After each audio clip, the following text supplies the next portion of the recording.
اللہ تعالیٰ کو بھی ہمارا عقیدہ توحید بھی قبول ہے اور ہمارا ایمان بھی قبول ہے۔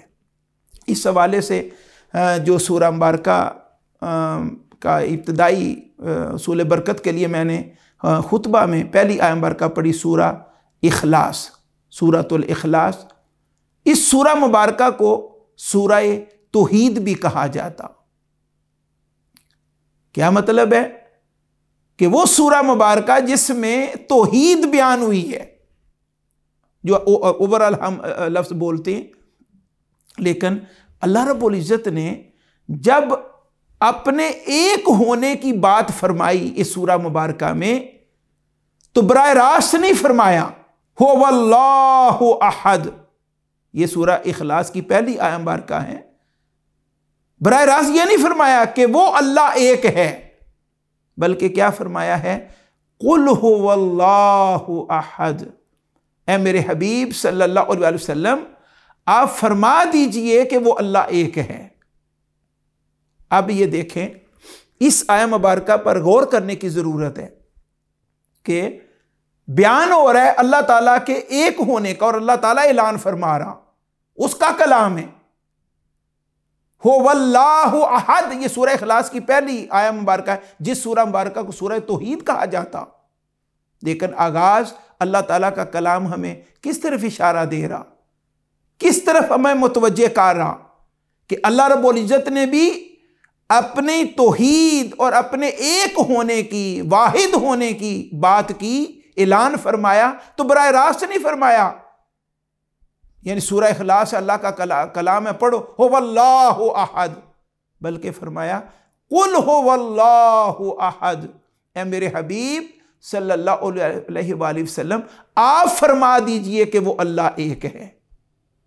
تو قیامت تک اس امت کو قرآن مجید کے ذریعے اللہ رب العزت نے یہ بات سمجھائی، فرمایا صرف اپنے نالج سے، اپنی اپروچ سے، اپنے تدبر سے، اپنے فکر سے اگر تم اس بات کا اقرار کرتے ہو کہ اللہ ایک ہے، واسطہ رسالت کو نہیں ڈالتے، میرے حبیب حضرت محمد مصطفیٰ صلی اللہ علیہ وسلم کو نہیں ڈالتے، تو فرمایا پھر وہ تمہارا نالج ہوگا، تمہارا علم ہوگا، تمہارا تدبر ہوگا، تمہاری فکر ہوگی، تمہاری اپروچ ہوگی، تمہارا نظریہ ہوگا، لیکن عقیدہ توحید نہیں بنے گا، ایمان نہیں بنے گا جب تک اللہ تعالیٰ کو ایک اس لیے نہ مانو کہ اللہ کے حبیب حضرت محمد مصطفیٰ صلی اللہ علیہ وسلم نے یہ بات فرمائی۔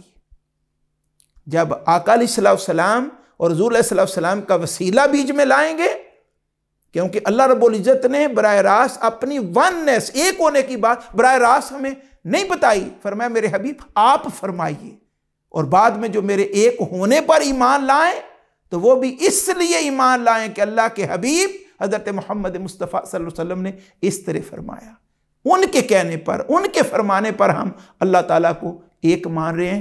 جب اس طریق سے اللہ تعالیٰ کو ایک مانیں گے تو یہ عقیدہ توحید بنے گا اور یہ ایمان بنے گا، اور یہی عقیدہ توحید اور یہی ایمان اللہ رب العزت کی بارگاہ اقدس میں قابل قبول ہے۔ اس حوالے سے میں 2-3 مقامات قرآن مجید کے اس اینگل سے سامنے رکھنا چاہتا ہوں۔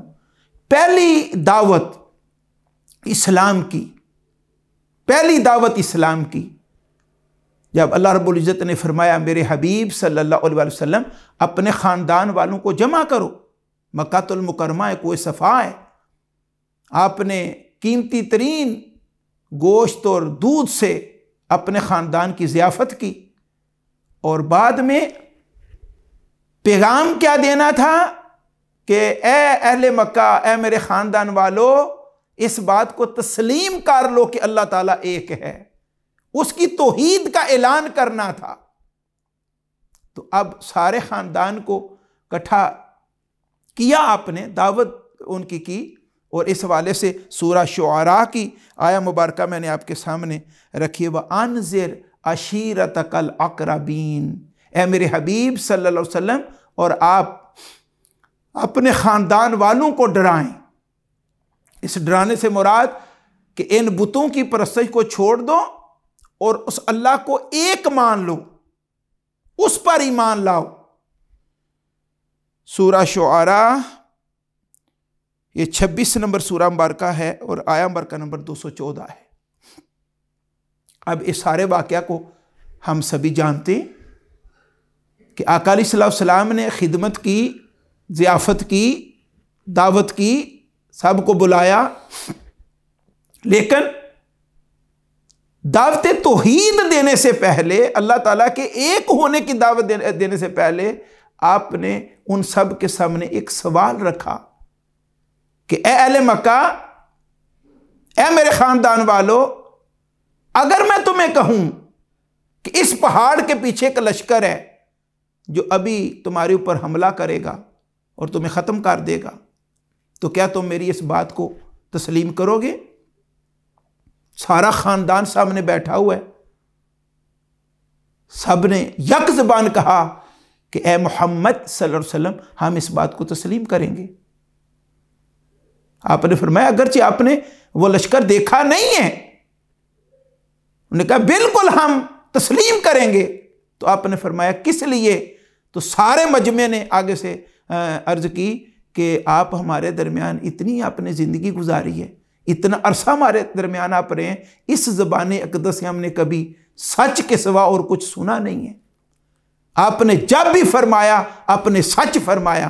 اگر آپ یہ قول کرتے ہیں، آپ یہ بات فرماتے ہیں کہ اس پہاڑ کے پیچھے کا لشکر ہے جو حملہ آور ہوگا، تو آپ سچ ہی فرمائیں گے، کیونکہ آپ نے ساری حیات طیبہ میں سچ ہی بولا۔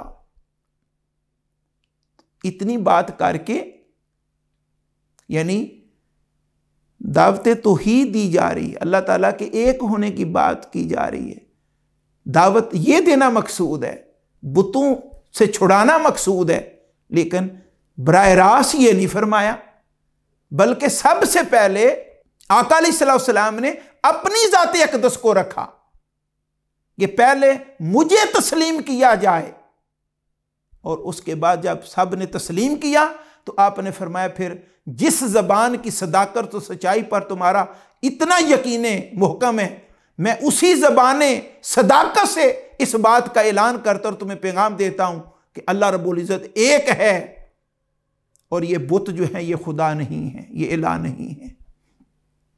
اور دیکھ لیں کہ اللہ رب العزت کے ایک ہونے کی دعوت دی، یہ سب سے پہلی دعوت ہے، لیکن اس اللہ تعالیٰ کے ایک ہونے کو منوانے کے لیے سب سے پہلے آقا علیہ الصلوۃ والسلام نے اپنی ذات اقدس کو ان کے سامنے رکھا اور اپنی ذات اقدس کو منوایا۔ یہ ہے پہلے رسالت ہے پھر توحید ہے، کہ واسطہ رسالت توحید کو قبول کرو، یہ عقیدہ توحید ہے۔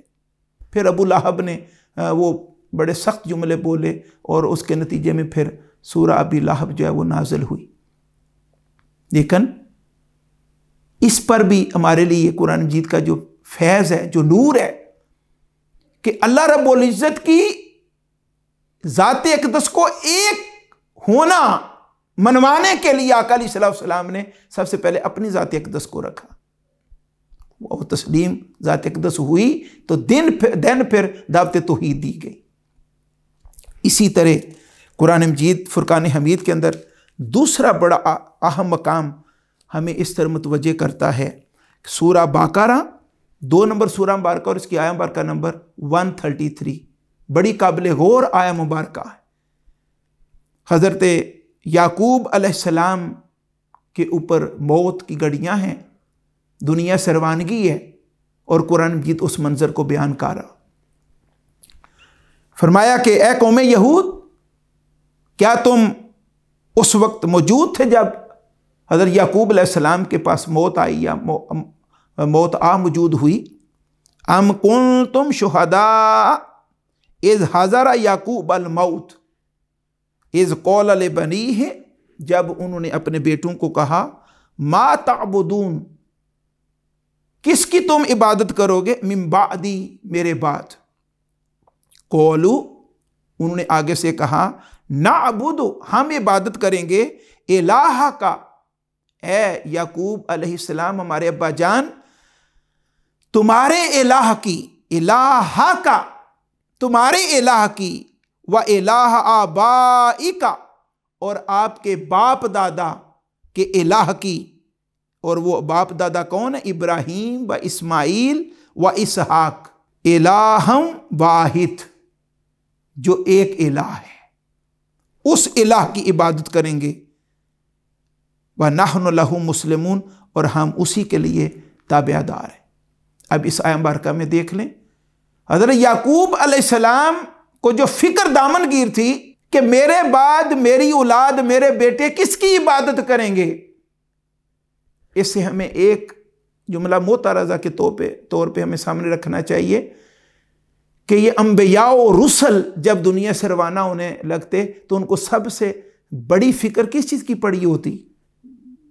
اللہ تعالیٰ کی بندگی کی، اور اپنی اولاد کی نسبت میں موت سر پہ کھڑی ہے حضرت یعقوب علیہ السلام کے، اور بیٹوں کو بلا کے فکر کس چیز کی پڑی ہوئی؟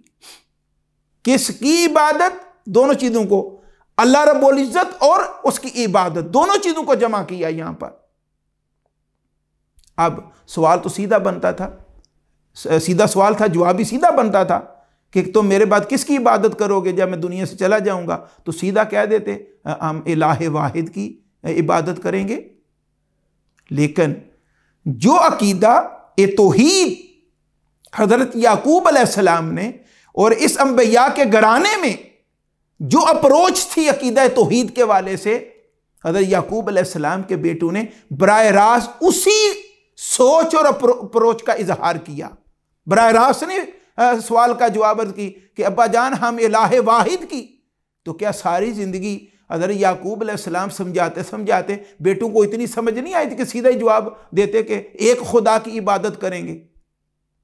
لیکن جو راز کی بات ہے اور سمجھنے والی بات ہے اور حق بات ہے کہ عقیدہ توحید اس مقام پر بیان کیا جا رہا ہے، تو اب اس مقام پر سارے اوپر والے اللہ تعالیٰ کے پیغمبروں کے نام لیے اپنے ابا جان کی نسبت میں کہ آپ کے دادا جان اور آپ کے والد محترم ان کے الہ کی عبادت کریں گے جو الہ واحد ہے، جو ایک الہ ہے۔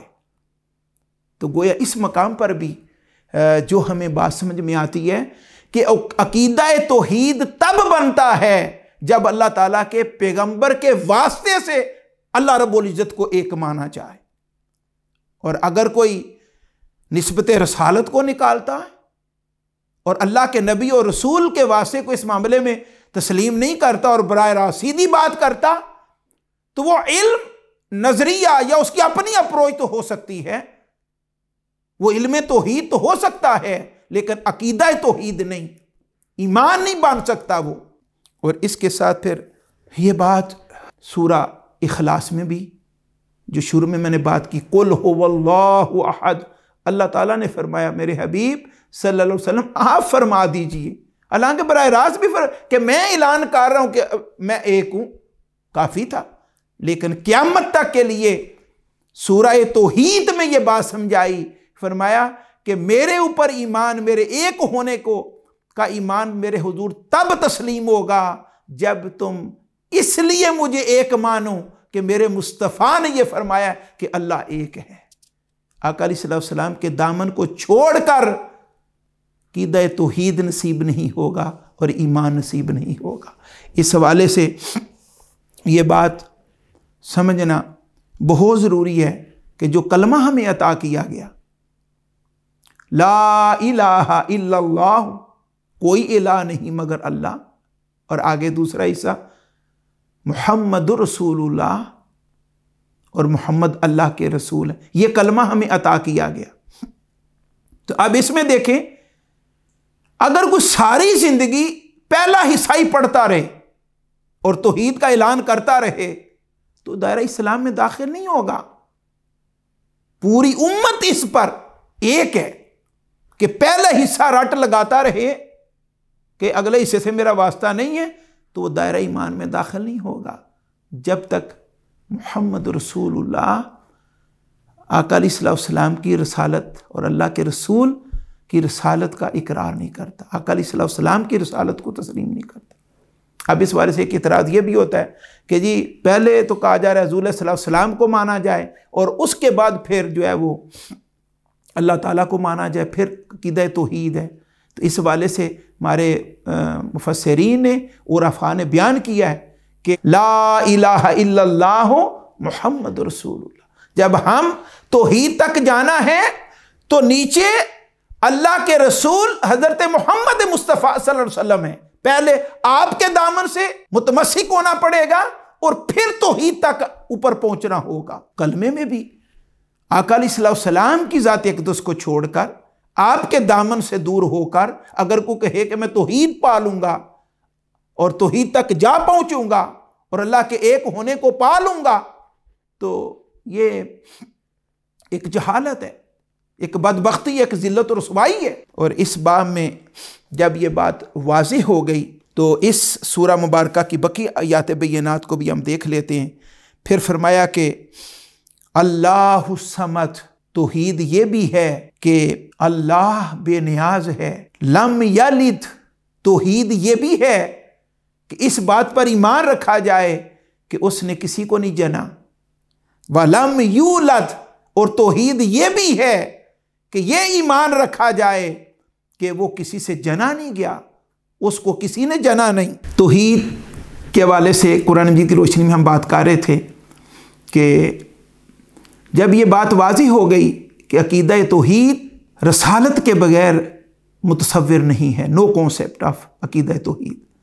اس حوالے سے اب آ کر اللہ رب العزت کی ذات اقدس پر جب ہم یہ توحید کی بات کرتے ہیں, ایک ہونے کی بات کرتے ہیں اور ان شانوں کے ساتھ اس کو تسلیم کرتے ہیں, تو اس میں پھر جہاں حضور علیہ السلام کی محبت ہے اس کے ساتھ ساتھ پھر اللہ رب العزت کی محبت بھی یا اس کی توحید کا تقاضا ہے کہ اس کی محبت میں بھی پھر اس مقام تک پہنچا جائے. قرآن نے بھی فرمایا اشد حبا للہ, اللہ تعالیٰ کے بندے اللہ تعالیٰ کی محبت میں شدید ہوتے ہیں.